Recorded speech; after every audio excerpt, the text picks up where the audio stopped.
Hello, this is Uday. In this video, we are going to understand about the user-defined functions in SQL Server. So through this video, we will be looking into when do we use the user-defined functions and what are its benefits, how can it be helpful in optimizing the SQL Server queries. So before we look into user-defined functions, let's try to see in which scenarios do we use these user-defined functions. So the user-defined functions are basically comes under the routines of SQL Server. Now, what is the SQL Server routines? A stored routine is a set of SQL statements that can be stored in the server. Once this has been done, we don't need to keep reissuing the individual statements, but can refer to the stored routine instead. It means in the previous example, what we have seen where we were trying to retrieve the age and experience of an employee based on the date difference function, wherein the logic that is being used for both of this field is exactly same. We were just changing the column names in order to get the age based on the birth date and experience based on the hire date. So the logic is getting repeated in multiple scenarios. In order to avoid such redundancy, we use routines in the SQL Server. SQL Server supports three kind of routines. Those are user-defined functions, stored procedures, and triggers. So these may vary based on the requirements. So when to use user-defined functions, and when to use stored procedures, and when to use triggers. So all the three refers to the same explanation, wherein we would be storing some SQL statements in the server, and we would calling either the functions, stored procedures, or triggers in order to perform some logics and gives us the required output, so that we don't need to repeatedly use the same logic for each and every instance. We just save it at one time and tries to call the same routine for every other scenarios. The main purpose of user-defined functions is to encapsulate the logic that calculates something, possibly based on the input parameters, and returns a result. Now, the user-defined functions may or may not have the input parameters, but it always returns a value. So the SQL Server supports two kinds of user-defined functions. Those are the scalar and the table-valued functions.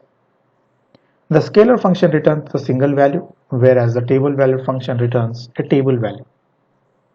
The scalar user-defined functions can be used anywhere in the query, like select, or in the where clause, or in the field level logic, whereas the table-valued functions can be used in the from clause. As it represents a table, we can use it in the joins or in the where clause in the from clause. Alright, let's try to understand this using an example. In the previous video, we have seen how to calculate the age or an experience of an employee based on the date difference function. So we won't go into the logics of how exactly we have calculated the age or experience, since that has been covered in detail in the video where we have explained about the date difference. So I would recommend you to please go and explore the video where we have explained the date difference function and how to calculate the age and experience. But still, we would have a glance of how the logic worked.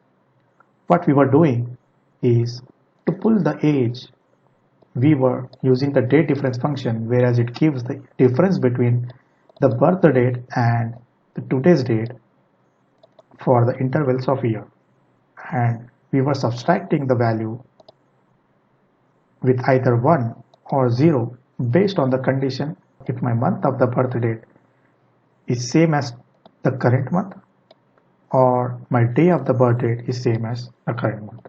So through this example, we can see the logic is being repeated for birth date as well as hire date in order to pull the age and experience. So what if I want to store this logic somewhere and just try to call that logic for both birth date and hire date in order to avoid this lengthy complex query, just try to call the functions and get the desired output. We can do that by using a function. So in order to create a function, the syntax is create function and function name, similar to how we create a table, like create table and then the table name. The function name could be the schema and the function name. Let's give the function name as get date difference. In the open and close bracket, we will give the parameter. Let's consider the parameter would be the date. The data type would be nvarchar. Consider it as 50. And every function needs to have a return data type. The return would be int or varchar or whatever. And then it would start by as and then begin and then the end. So whatever is the function logic that we will write inside this begin and end, right? So at the end, before the end completes, we will return this value, whatever is being logically pulled out from the function logic, the return value. This value could be anything that we declare out here. Let's try to declare a value. The value would be considering as a date difference, and it would be, let's consider it as int. Now my return value would be date difference. I'm going to apply the logic for date difference as set date difference equals. I'll copy the entire logic that I have applied in order to pull the age or an experience. Because the logic is same, I'll just replace my birth date with the parameter that I am passing for a function. Alright, let's try to execute this. Okay, I have created a function here with dpo.getDateDifference. Now what I'm going to do is I'll come back to my query, and here I'll just simply call my columns employee name, birth date, and then in spite of using the entire logic, I'll just try calling the function dpo.getDateDifference. Now this function accepts a parameter that I have provided is a date. Now in this scenario, my parameter would be the birth date. I'll give this column the name as age. Similarly, I'll also call hire date, and even for this, I will call the date functions by providing a parameter of hire date. This I can call as experience. All these columns will be pulled from employee table. Let's try to execute this. I'll be getting the exact same results with using the user-defined functions. So what exactly happening here is the logic is being stored at a SQL Server, and it is being called for birth date and hire date simultaneously. Now let's look at some benefits of user-defined functions. Now we have seen that it is modular programming, where we can create once and call it multiple times, and it can be modified independently. Modified in the sense we don't need to go and modify anything in this query. If you want to apply some changes to this function, we can do this without impacting the original query. Like, let's consider if I want to apply some text to this, I can just simply put alter and then set date div, and then if I want to apply the text as years to my result set, like 62 years and 42 years, what I can do is I can apply the concat function, and then I'll be using the same value, and then with space I can give years and then execute. So upon executing, what I can see, so whenever I execute the function, it will give me the value as 62 years and 65 years and so on.